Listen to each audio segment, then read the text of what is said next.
ഹാസന് സംവിധാനം ചെയ്ത ഹേ റാമില് ബോളിവുഡ് സൂപ്പർ താരം ഷാരുഖ് ഖാന് അഭിനയിച്ചത് പ്രതിഫലം വാങ്ങാതെ.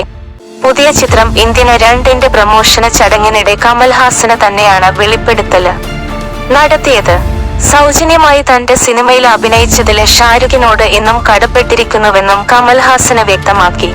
ഞങ്ങൾ ഒന്നിച്ച് വർക്ക് ചെയ്യുമ്പോൾ ഞങ്ങൾ എല്ലാം വെറും മനുഷ്യര് മാത്രമാണ്. ഞാൻ ഒരു സൂപ്പർ സ്റ്റാറിനെ അല്ല കണ്ടത്, അദ്ദേഹം ഒരു സൂപ്പർ ഡയറക്ടറെയും അല്ല, ഞങ്ങള് സുഹൃത്തുക്കളാണ്. ഷാരുഖ് ഖാന് സാഹിബ് ആ സിനിമ സൗജന്യമായിട്ടാണ് ചെയ്തത്.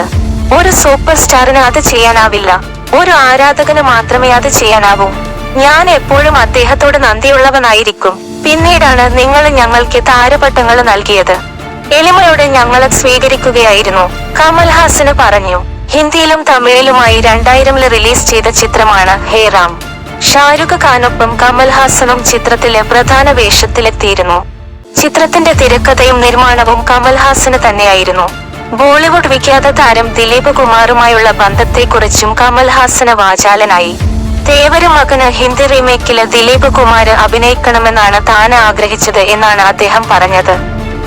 സിനിമയില് നിന്ന് അദ്ദേഹം വിരമിക്കല് പ്രഖ്യാപിച്ചതോടെയാണ് താന് റീമേക്ക് റൈറ്റ് വിൽക്കാന് തീരുമാനിച്ചതെന്നും കമൽഹാസന് പറഞ്ഞു.